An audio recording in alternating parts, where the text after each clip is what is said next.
नमस्कार। आज हम जेम्स क्लियर की किताब एटॉमिक हैबिट्स, जिसे हिंदी में परमाणु आदतें कह सकते हैं, उस पर थोड़ी गहराई से बात करेंगे। हाँ, ये किताब इस बारे में है कि कैसे वो छोटी छोटी रोज की आदतें मिलकर जिंदगी में सचमुच बड़े बदलाव ला सकती हैं। बिल्कुल। लगता तो है कि छोटी सी बात है, पर इसका असर बहुत गहरा होता है। हाँ, और इसका जो मुख्य विचार है वो ये कि देखिए, असाधारण नतीजे पाने के लिए कोई बहुत बड़ा असाधारण काम नहीं करना, बस रोजाना थोड़ा थोड़ा लगातार सुधार करना है। तो आज हम यही समझने की कोशिश करेंगे कि ये अच्छी आदतें बनाए कैसे और जो बुरी आदतें हैं उनसे छुटकारा कैसे पाएं। जी, तो किताब में व्यवहार बदलने के 4 नियम बताए हैं। पहला है संकेत, मतलब क्यू। वो इशारा जो आदत शुरू करवाता है। हाँ, जैसे सुबह अलार्म बजा तो वो उठने का संकेत हो गया। सही।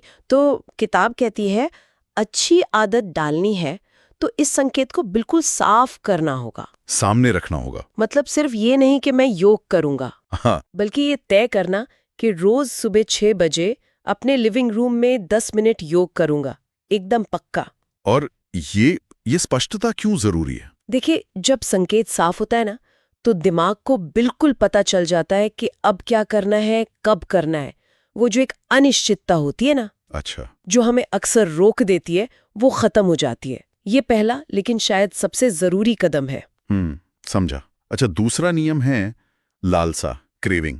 मतलब वो इच्छा, वो तलब जो हमें आदत की तरफ खींचती है। हाँ, और ये सिर्फ काम करने की इच्छा नहीं है, बल्कि उसके पीछे जो नतीजा मिलेगा उसकी इच्छा है। जैसे चाय पीने की तलब, शायद इसलिए नहीं कि चाय पीनी है, बल्कि इसलिए कि ताजगी महसूस करनी है। अच्छा, तो इस नियम के हिसाब से आदत को आकर्षक बनाना चाहिए, थोड़ा मजेदार। बिल्कुल। जैसे शायद किसी दोस्त के साथ जिम जाने का प्लान बना ले, या पढ़ाई पूरी करने पर खुद को कोई छोटा सा इनाम दे। मतलब आदत को किसी ऐसी चीज से जोड़ना जिसका आपको थोड़ा इंतजार रहे, क्योंकि दिमाग नेचुरली उन कामों की तरफ जाता है जिनसे खुशी मिलने की उम्मीद हो। हाँ, अगर बोरिंग लगेगा तो कौन करेगा रोज? वही मुश्किल हो जाता है फिर। सही। तीसरा नियम है प्रतिक्रिया, यानी रिस्पांस। मतलब असल में वो काम करना। जी। और ये इस पर निर्भर करता है कि वो काम कितना आसान है ना? हाँ, बिल्कुल। किताब कहती है आदत को जितना हो सके आसान बनाओ, रुकावटें कम करो। जैसे रात में ही अगले दिन के जिम के कपड़े निकाल कर रख लेना। हाँ, या फिर जो किताब पढ़नी है उसे बिस्तर के पास टेबल पर ही रखो सामने। इसे कम से कम मेहनत का नियम भी समझ सकते हैं। हम सब आसान रास्ता ही चुनना चाहते हैं ना? हाँ, ये तो है। तो अगर कोई आदत डालने में बहुत जोर लग रहा है, तो शायद हमने उसे जरूरत से ज्यादा मुश्किल बना दिया है। छोटी शुरुआत करनी चाहिए, बस 2 मिनट ध्यान। 2 मिनट, ठीक है। और चौथा नियम है इनाम, रिवॉर्ड। हाँ, इनाम। आदत पूरी करने के बाद जो अच्छा महसूस होता है वो संतुष्टि। जैसे कसरत के बाद एकदम ताजा लगना। हाँ, या कोई मुश्किल काम खत्म करके 5 मिनट का ब्रेक ले लेना। ये इनाम जो है वो दिमाग को सिखाता है कि भाई ये काम दोबारा करने लायक है। अच्छा, तो ये एक तरह का साइकिल पूरा करता है। बिल्कुल, ये एक फीडबैक लूप बनाता है।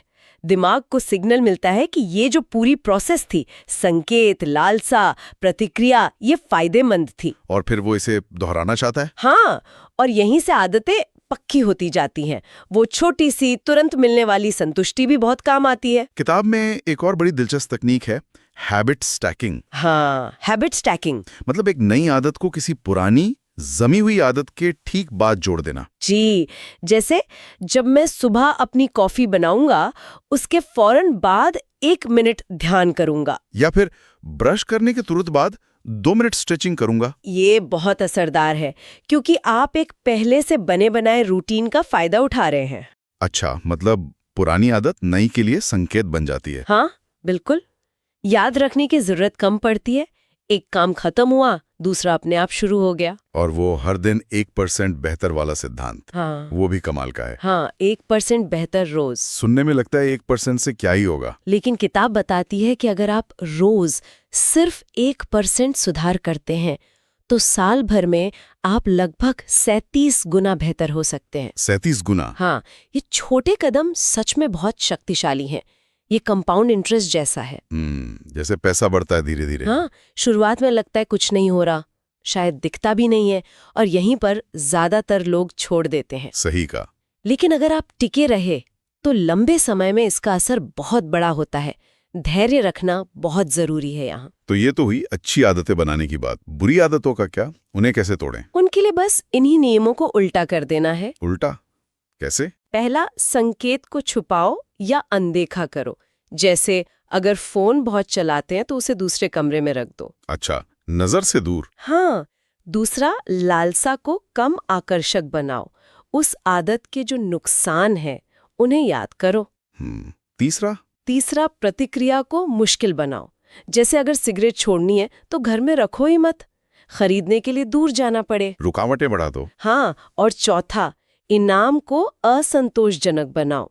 मतलब कोशिश करो कि उस आदत से कोई मजा न मिले या कोई नेगेटिव फीडबैक मिले। अच्छा, तो मतलब ये सिर्फ विल पावर, इच्छा शक्ति का खेल नहीं है? नहीं, बिल्कुल नहीं। ये अपने माहौल, अपने सिस्टम को बदलने का तरीका है। जैसा किताब कहती है, लक्ष्य पर नहीं, सिस्टम पर ध्यान दो। सिस्टम पर ध्यान दो। हाँ, जब आपका माहौल आपकी आदतों को सपोर्ट करता है तो कम जोर लगाना पड़ता है। जैसे स्टडी टेबल साफ हो तो पढ़ने का मन ज्यादा करेगा, है ना? हाँ, बात तो सही है। और एक और बहुत जरूरी बात किताब में कही गई है, अपनी पहचान बदलने पर ध्यान देना। हाँ, आइडेंटिटी। ये सोचना शुरू करना कि मैं वो इंसान हूं जो रोज पढ़ता है, या मैं एक सेहतमंद इंसान हूं। बिल्कुल, ये पहचान आधारित आदतें ज्यादा टिकाऊ होती हैं। क्योंकि तब आप वो काम इसलिए नहीं करते कि करना पड़ रहा है, बल्कि इसलिए करते हैं क्योंकि आप ऐसे ही इंसान हैं। ये आपकी पहचान बन जाता है। हाँ। और सिस्टम और माहौल बदलने से धीरे धीरे ये पहचान बनाने में मदद मिलती है। हर बार जब आप वो छोटा सा काम करते हैं, आप उस नई पहचान के हक में एक वोट डाल रहे होते हैं। तो अगर हम इस पूरी बात का सार निकालें तो ये है कि लगातार छोटे छोटे कदम उठाते रहना। हाँ। अपने सिस्टम को सुधारना, आदतों को आसान और संतोषजनक बनाना और सब्र रखना। जी, यही सफलता की कुंजी है। बड़े नतीजों के लिए बड़े झटकों की जरूरत नहीं होती। और ये पहचान वाली बात, ये वाकई सोचने लायक है। हाँ, क्योंकि सिस्टम और माहौल से शुरुआत होती है, पर असली बदलाव तब आता है जब वो आदतें आपकी शख्सियत का, आपकी पहचान का हिस्सा बन जाती हैं। बिल्कुल। तो चलिए, यहाँ एक विचार श्रोताओं के लिए छोड़ते हैं जिस पर वो सोच सकते हैं। किताब कहती है कि हमें अपनी पहचान बदलनी चाहिए, जैसे सोचना कि मैं एक पढ़ने वाला इंसान हूं। पर सवाल यह है कि कोई ये यकीन करना कैसे शुरू कर सकता है, इससे पहले कि वो आदत पूरी तरह से बन जाए। उस शुरुआती विश्वास को जगाने के लिए सबसे पहला, सबसे छोटा कदम क्या हो सकता है?